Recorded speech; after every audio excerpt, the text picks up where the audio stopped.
If you're looking for a flagship tablet, but you want to save money, I know there's quite a few more affordable tablets out there, but what if I told you the Galaxy Tab S9 might actually be the better option? And here's why.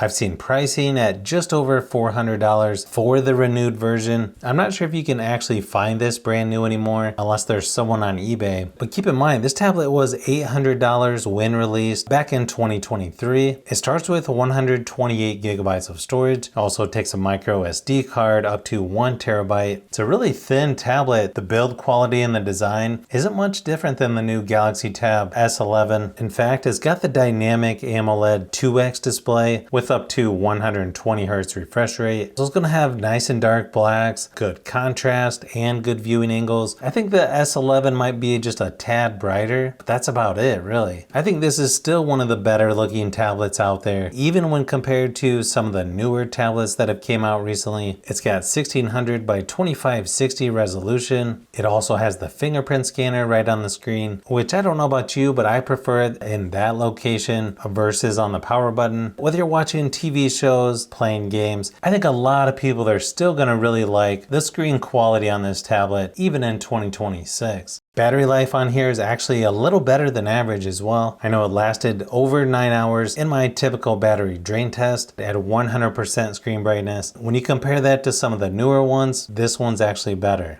When it comes to the software, this is on the latest Android 16 One UI 8.5. So you're going to have most of the stuff that you would see on the newer tablets, including AI features. It also has Samsung DeX if you want to be a little more productive. And then of course you have several different ways to do multitasking on here as well. And it's got video out, so you can use an HDMI adapter to connect this to a TV, monitor, or projector. It's also USB-C 3.2, which is going to be faster than most other budget tablets as far as transfer speeds when using external drives and stuff like that. It's also IP68 water and dust resistant, which you're not going to see on most of those other budget tablets. It also has second screen mode to use with a Windows laptop or PC, so that's always nice to have as well. And of course the S Pen is included, so you don't have to pay extra like you would with an iPad. And it's definitely one of the best ways to draw, take notes, and those types of things. I probably like the S Pen a little better than the Apple Pencils, but of course some of this is going to be personal preference. Now it only had 4 years of major software updates, 5 years of security, so not quite as long as the newer Tab S10 and S11 series, so that's definitely something to consider as well.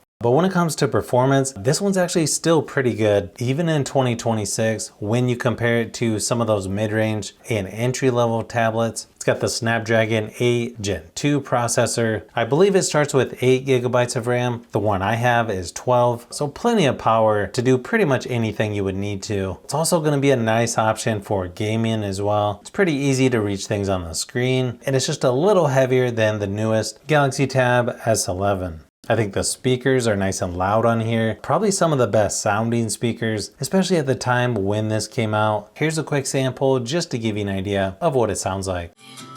But I've known you too long, it hurts to watch your blue eyes fade to gray.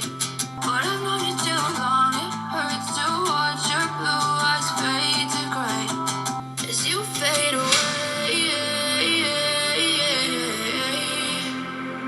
as you fade away.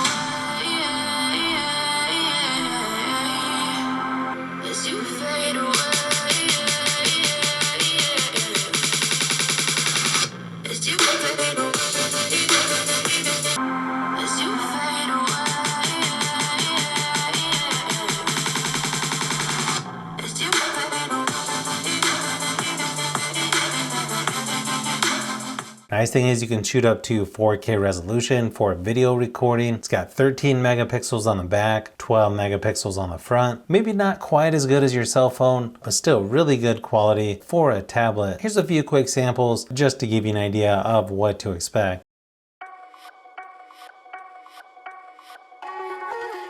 I think if you saw this tablet in person, you wouldn't even know this is an older Samsung tablet. The build quality is really nice on here still. The software is going to be very similar. To me, there's only one small downside to this tablet, and that's just that it's getting a little older, a little less years of software updates. But if you're comparing this to some of the more budget-friendly tablets, this one's gonna win in pretty much every category. So I still think this would be a good option even in 2026. If you like tablets, phones, and other tech, I've got a lot more stuff that I'm working on. As usual, I'm trying to get out 3 videos each week, so you'll want to keep an eye out for those upcoming videos.